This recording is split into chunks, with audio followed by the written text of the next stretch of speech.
I'm giving you a choice. Either put on these glasses or start eating that trash can. I already am eating from the trash can all the time. The name of this trash can is ideology.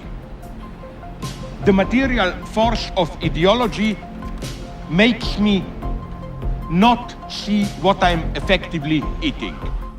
Slavoj Žižek was born March 21st of 1949. Born in Ljubljana, Slovenia, he is regarded as one of the most popular and important figures in philosophy and theory today.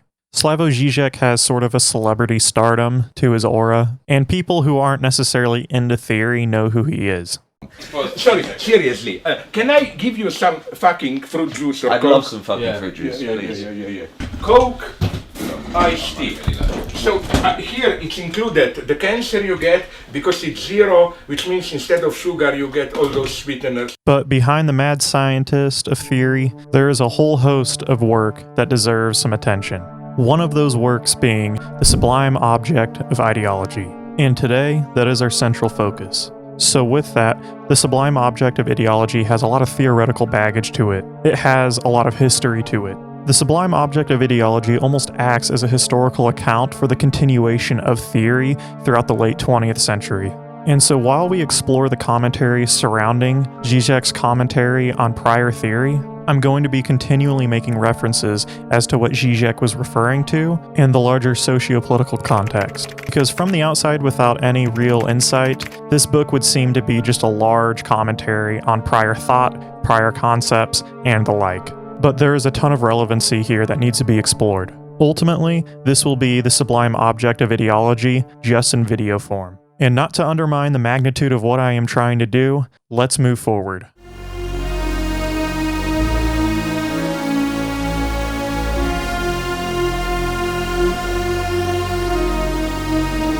Around the late 80s, it was pretty clear that the fall of the USSR was imminent. With the fall of the Berlin Wall, this was completely clear, and just a month later, the actual dissolution of the USSR commenced. In Western culture, there was an aura of optimism. There was an ultimate aura of anti-antagonism.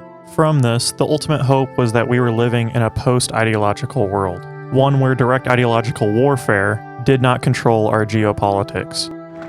For the first time in this century, for the first time in perhaps all history, man does not have to invent a system by which to live.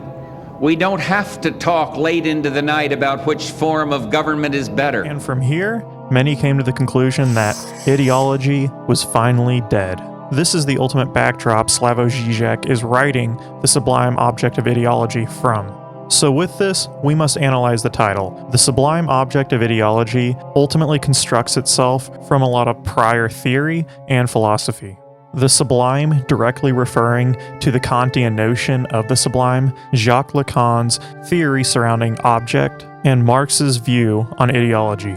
From this is the theoretical and philosophical framework in which the Sublime Object of Ideology continues from. The Sublime Object of Ideology works as a theoretical merging of psychoanalysis and Marxism, an ultimate merging of the psyche along with the social and political apparatuses that surround us, and in some sense, within us, but we'll get to that later. Lacan and Žižek ultimately noticed that the framework in which psychoanalysis exists also exists within Marxism, and further, Marx's idea of the symptom. With the symptom being popularized by Sigmund Freud, we see that Lacan, and then later Žižek, points out in form and in structure, Marx ultimately created and recognized the phenomenon of the symptom in the first place. In our view, a symptom is simply something that could possibly indicate a systemic problem. The sneeze ultimately being a symptom. I could have gotten dust in my nose, which made me sneeze, or I could have COVID-19, and ultimately I'm going to die in 5 days. The sneeze ultimately being the symptom. A symptom, according to Freud, is something completely repressed inside of you. Maybe some deep-seated trauma, a repressed wish or desire, and the like. And in the end, ultimately your unconscious mind manifests itself in dreams. To psychoanalysis, ultimately we'd want to understand the latent thought, or the latent content within the dream itself. The weird symbolism and all the weird happenings of within your dream is ultimately driven by the latent content within your dream. And hopefully, in the end, psychoanalysis can find the key in the reasoning behind your dreams, ultimately finding the latent content. But Žižek talks about the focus of psychoanalysis being flawed in the sense that they are trying to purely understand latent thought that is ultimately unconscious. To them, the goal is to decipher these forms of repression. To them, these repressed thoughts that show themselves in dreams are simply keys to understanding their nature. Yet, Žižek notices that latent thought isn't the way to understand the subject. It isn't a way to understand a person or even you. To understand the subject, we must understand the form in which these thoughts occur and the form in which the subject exists. To Žižek, the key is to ask the question why the thoughts exist in this form to begin with. Why are these desires? Why are these thoughts being repressed and ultimately shown into dreams? Why this framework? To Žižek, that is ultimately how we understand this. The question of the framework in which something exists further extends into how we view commodities, the commodity form, and the value of something. Instead of trying to exactly get at the value of a commodity, understanding the commodity's direct role in an economic context, we should be really asking the question, why do commodities take the form that they do? Why such an elaborate system full of abstractions? The historical focus of economists trying to get at the root of the value of something, or psychoanalysts trying to get at the latent thought, doesn't really answer their own question. In short, the symbolic order, the structures in which they occupy, holds a potential key to this question. It's important to note that the Lacanian construct of the symbolic order enters within language, and it completely shapes the laws and restrictions of our desires and beliefs. It controls these desires and beliefs through symbols and through language, and completely shapes our communication. And most of all, in structure, it shapes our ideology. And as I'm not trying to go into a deep dive of Lacanian psychoanalysis, I want to keep this as easy as possible to understand and not alienate anyone. If you're interested in learning more than just the form and structure of Lacanian psychoanalysis, please do yourself a favor and watch these 2 videos from Plastic Pills. He makes Lacan extremely easy to understand. Much of the Sublime Object of Ideology goes into detail about Lacanian psychoanalysis, so if you are interested in reading the book, which you absolutely should, you should check out these 2 videos.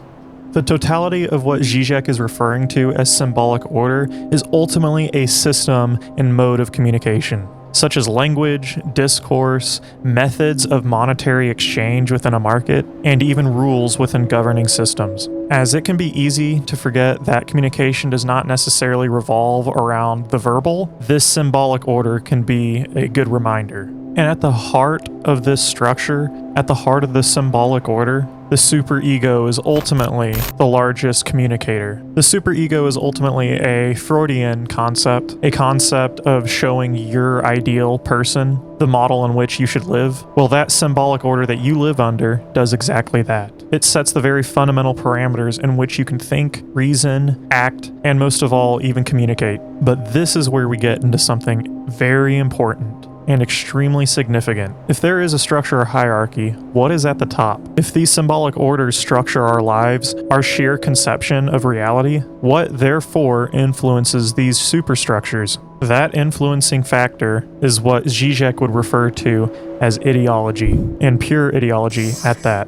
And even further, and even something more significant than just pure ideology, we run into the very essence of this book, one of the most important parts. And this important part is posited from ideology itself, and all ideologies at that. That is, sublime objects of ideology. With the reinforcement of the superego, the big other, and ideology together, we see that another factor in this very reinforcement itself are the very posited mechanisms of sublime objects, and even more significantly, sublime objects of ideology.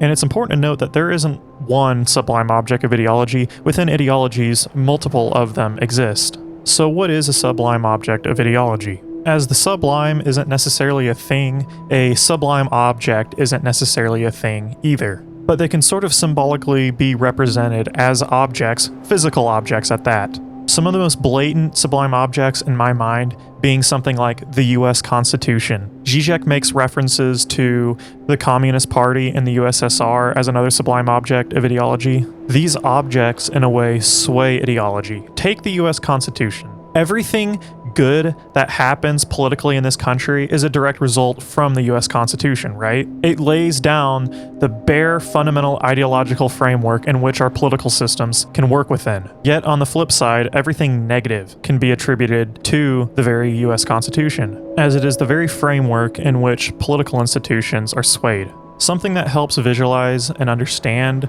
sublime objects of ideologies is to look at it like this. Sublime objects of ideologies almost operate as Overton windows. They shift the almost acceptable realms of ideas. They shift the almost acceptable modes of communication. As Overton windows shift political spectrums and sort of narrow them down, sublime objects of ideologies simply do this with ideology. They adjust the very parameters in which ideology can operate from. And more importantly, the parameters in which you can communicate, and the parameters in which you live within. In a weird way, this is a retroactive explanation of the book, but I'm giving these explanations of these structures, the sublime object of ideology, as to make more sense with the further historical commentary Žižek is trying to make. So understanding these concepts further, let's look more at what Žižek is talking about. When analyzing the abstract forms of commodities in general, it's important to reiterate that Žižek doesn't see the prior history of trying to figure out the value of something within those forms as incredibly useful. We should try to understand the fundamental framework. And here, understanding the fundamental framework, here are some conclusions and issues that we can run into. A real-world example. Commodities represent value that can be traded, at an abstract level. But if labor is the value of a commodity, we turn labor into an abstraction of sorts. Further, workers are looked at as an abstraction, and there might be symptoms of a systemic glitch with this. We might see a disregard for workers. We might see pressure to increase productivity without increasing wages, thus showing the fetishizing of commodities in the true ideological core of the system itself. When using a structural analysis such as this, it brings things into an even closer focus and shows even the most abstract of commodities, the physical makeup of money, a representation of the value of something. Because ultimately, money is king.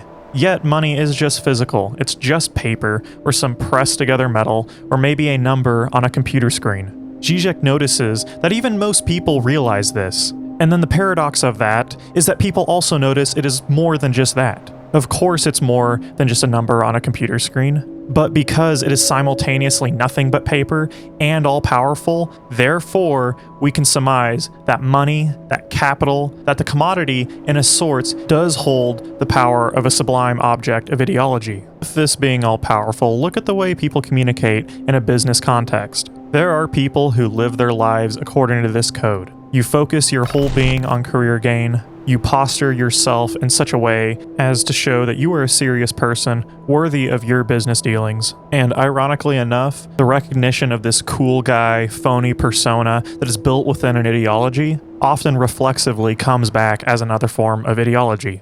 Here's an example. One cynical person who sees all these fake conversations between people, going to lunch, creating new connections that will garner career success. They recognize this isn't really an authentic relationship. Well then, ultimately, I'm going to throw this system out. I'm going to throw it away. I'm going to completely change my being as completely authentic and recognize that ultimately, this is a really weird ideological world that we are living in. One where these people only serve capital, they only serve career gain. Therefore, I'm just not going to do that, and I will structure my life in another way. Well, that restructuring of your life, that complete rejection of one ideology, ultimately turns itself into another form of ideology, because ideological modes of viewing the world is completely baked into our consciousness. And with that conscious framework, thus being the socio-economic and political apparatuses that humans create.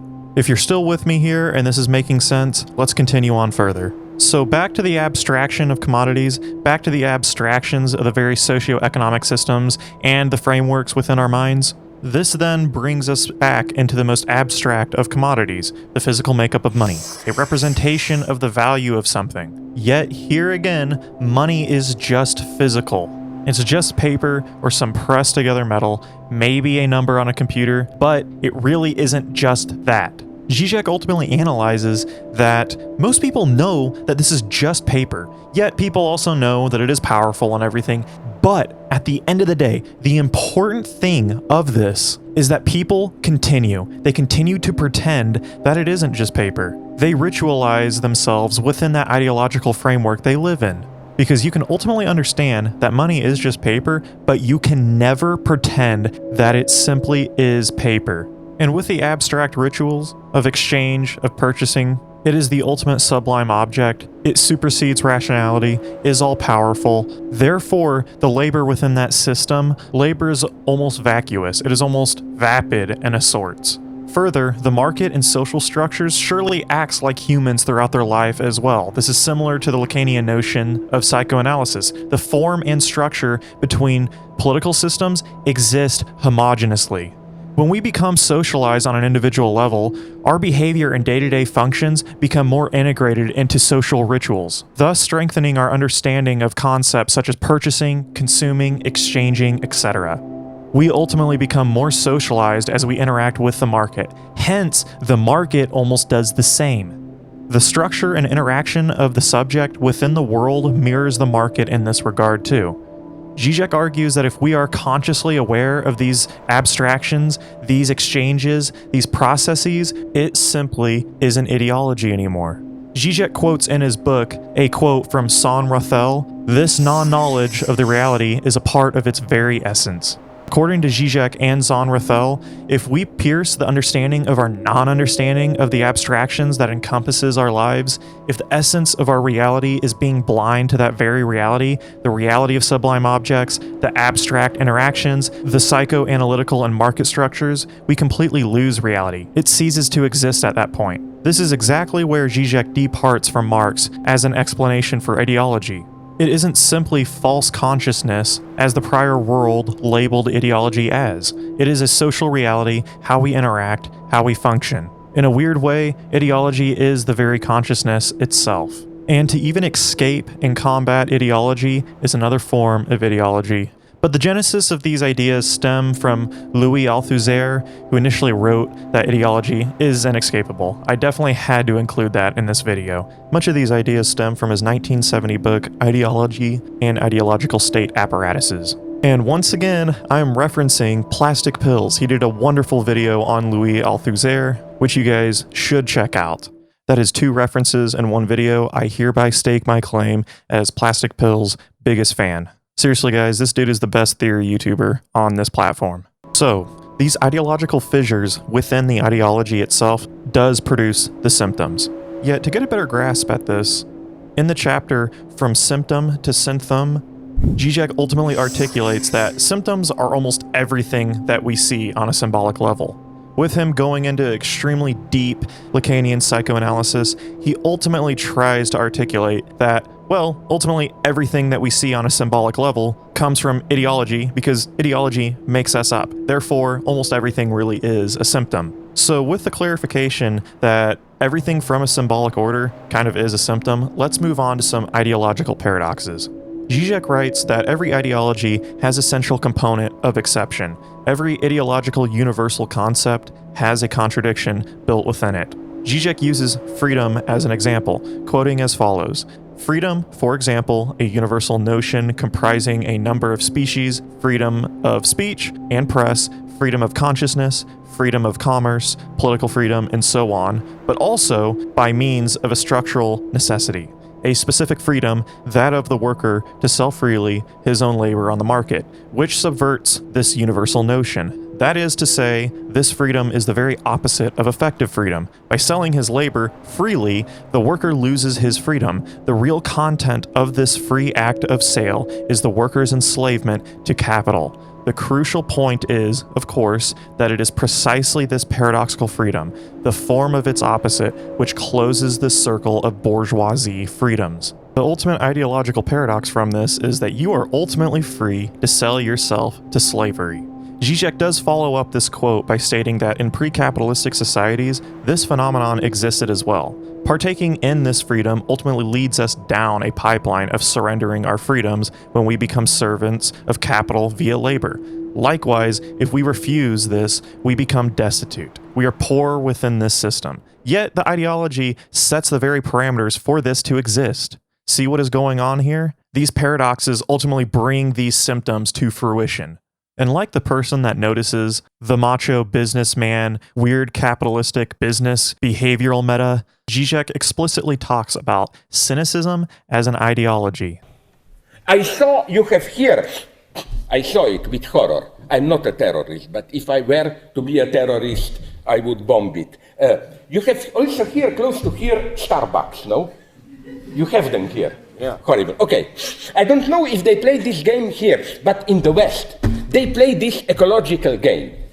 Oh, they have in the West posters which say, okay, our cappuccino is a little bit more expensive, but 1% goes to some stupid Guatemala children, the other percent to save some forest. Isn't this wonderful? The message is, we no longer have that old duality, you are a consumer, but then you should also be a good citizen. No, the price for good social conscience and care, solidarity, is included into the commodity itself, you know. Pay a little bit more and you can be there. So this immobilizing cynicism is ideology at its purest today. As Marx stated in the beginning of Capital, they do not know it, but they are doing it. Here Žižek would like to say that he is correct, but with another added dimension to it. Žižek would imply that it's not the fact that people go around life blind in an ideological lens and they do not know that they're completely succumbed to ideology. No, ultimately what is happening is that they cynically believe they are seeing past ideology. They cynically believe that ideology isn't even really all that important when it comes to objective analysis of the world. Therefore, instead of them simply being under the ideological lens completely blind, they are blind by thinking they are above those lenses to begin with. Again, they do not know it, but they are doing it. Ideology functions actually in our daily life. What do I mean by this? Two things I love in this scene. First, it's the opposite of what we would have expected.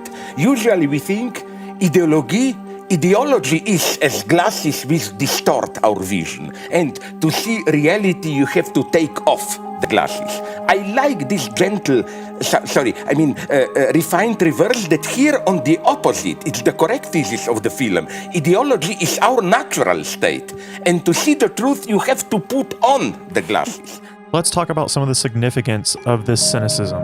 One significant byproduct of this cynicism is what Žižek refers to as totalitarian laughter. It is the result of becoming overly principled and adhering to that linear set of good. As life situations are pretty elastic, we see that the result some people take is to completely become dogmatic to the structural good that they so claim to have, that ultimately there will not be any compromise in the name of good, thus an ideological tendency. Žižek explicitly states that maybe we should not take the status quo ideology as serious, as ultimately we jeopardize our ability to adapt. Thus, we could run into a situation where the ends justify the means. And to Žižek, that could be considered paradoxically evil. And Žižek, being the fan of paradoxes that he is, he points something else out that is extremely interesting when it comes to totalitarian laughter. In states where there are robust systems of authority, Žižek noticed that there was a central mockery around its authority in a sense, at least on the surface.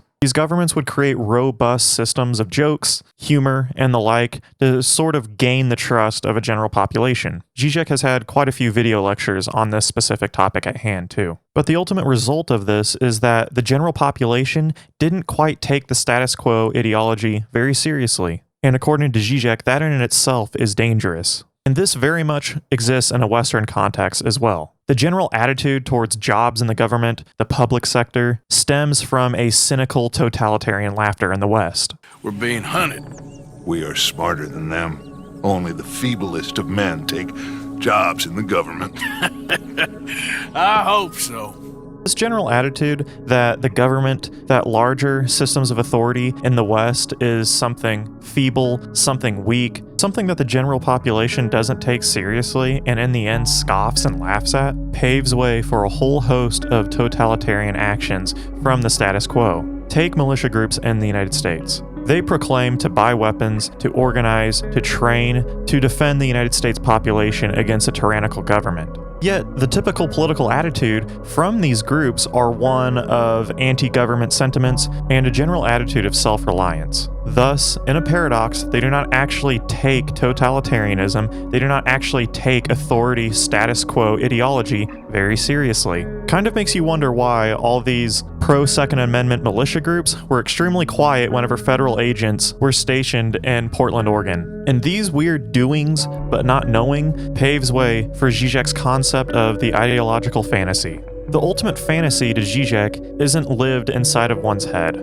It is ultimately practiced externally. Žižek ultimately shows that money, commodities, and interactions surrounding it are the ultimate example of this fantasy. That people ultimately know money is simply paper, that money actually on a very physical level isn't really all that important, but their ultimate social activity proves otherwise. Žižek quotes as follows: "The problem is that in their social activity itself, in what they are doing, they are acting as if money, in its material reality, is the immediate embodiment of wealth as such. They are fetishist in practice, not in theory. What they do not know, what they misrecognize, is the fact that in their social reality itself, in their social activity, in the act of commodity exchange, they are guided by the fetishistic illusion. That this fantasy ultimately isn't necessarily illusionary per se, because we act this fantasy out in reality." Žižek expands on this idea with the objectivity of belief. These beliefs, these grand narratives that we tell ourselves in our heads, ultimately transfer into larger exterior social structures and political structures. Žižek points out that the prior Lacanian proposition that belief is something interior, while knowledge being something exterior, because you can essentially verify knowledge from an exterior position with methods such as the scientific method and the like. But Žižek ultimately points out that what we see with belief is something that is radically exterior, as it makes up the very foundation of our structures of life. How we interact with the world, with commodities, how we make up political systems. Thus, in a paradoxical sense, belief frames the objective in an exterior manner. And further, what we are actually symbolically told to believe also comes from the exterior. Žižek gives the example of canned laughter on television. Telling you, the government has a car that runs on water, man. They just don't want us to know, because then we'd buy all the water. Then there'd be nothing left to drink but beer. And the government knows that beer will set us free. After a witty or funny remark on the show, there is this robotic laughter in the background. He would argue that initially, this is just meant to tell you when to laugh on the show. But at closer analysis, this is not so, because around 80% of the time, we don't actually laugh. Instead, Žižek would argue that the Lacanian other is embodied within that very television set and is relieving us of our tangible duty to laugh. In this context, the Lacanian other being the central desire in our life, and in more specifically, the desire to simply come home after a long, terrible day at work and just simply laugh. But that's only one half of this desire. The other desire embedded within the other is one of other people's desire. When we wish to communicate, we also have to take into account other desire. The desire of the person you are communicating with, the ultimate rules and social norms baked within that desire, and ultimately, the desire of the television set telling you when to laugh. So through the very other embedded into our television set, we can completely say that we had an enjoyable experience watching this show, even if we did not externally laugh. And yet, through the very object of desire, from an exterior sense, we ultimately believe we did enjoy ourselves. Thus, very external belief. Again, I'm sorry if this doesn't make a lot of sense. I am truly trying my best to make this as understandable as humanly possible. From here, we get into the fundamental relation of the subject, pretty much you, with you, certain forms of symbolic orders, and the like. And mind you, in order to get this condensed down into a video, there are going to be some things that I inevitably skip past. The ultimate goal of this video is to contextualize the sublime object of ideology and make the essence of it understandable to most people. So here lies the subject, the ideological subject at that, and the very complex, split Žižekian subject. Žižek builds off the psychoanalytic notion that individuals are always split subjects, divided between the levels of their conscious awareness and the unconscious. With the last portion of the Sublime Object of Ideology being dedicated to the subject, Žižek contends throughout that subjects are always divided between what they consciously know and can say about political things and a set of more or less unconscious beliefs they hold concerning certain political apparatuses, individuals in power, and the like. Authority, ideology, and even the big other and symbolic order split the subject. In simple terms, the subject is essentially divided between an unconscious and conscious split that is ultimately governed by the big other and the symbolic order, the social rituals, customs, norms, and the like. In this section of the book, Žižek ultimately juxtaposes the subject from the structure of the real. He uses the real as a way to explain how the split subject comes to fruition from the symbolic order. So on to the real. And Jesus God Almighty, is this going to be hard to define? This is ultimately why Plastic Pills did a 30-minute long video just on the Lacanian real. But for the sake of clarity, I will ultimately try my best to explain this. Only as neonatal children are we this close to the state of nature. In the most simple and possibly inaccurate form, the real is almost a representation of our not real selves, a void of nothingness. Ultimately, Lacan says the real is actually not possible because we lose the real when we are presented with language. For simplicity, it is the bare state of our ultimate nature, and ultimately, a state of nature of personal nothingness for us, a complete void of emptiness. We need this stable reality to function properly, represented by this plane. Reality is codified, built up by language, images, and other elements that form coherent significations, that is, meaning. This is where you find the construct of your ideal I, that is, the self that you imagine yourself to be, and it's also where you represent others, actual or imaginary. Ultimately, reality is a fiction meant to protect you from the yawning chasm of the real, a singularity that haunts your day-to-day subjectivity. Only from the real can we build up our symbols, our objects of desires, ultimately the reality that we perceive. To Žižek, law that stems from ideologies aid in the very process of building up from the real, and ultimately building of the very desire, the object petit a. Ultimately, these laws lay the very groundwork, the very parameters in which we can pursue that very desire itself. According to Žižek, there are split laws here. There are laws that completely suppress our innate pleasure, ones for the greater good of society. Then there are actual laws that are much more sinister, much more quiet, and much more internally embedded. These laws aren't necessarily written down, they're just rather socially accepted.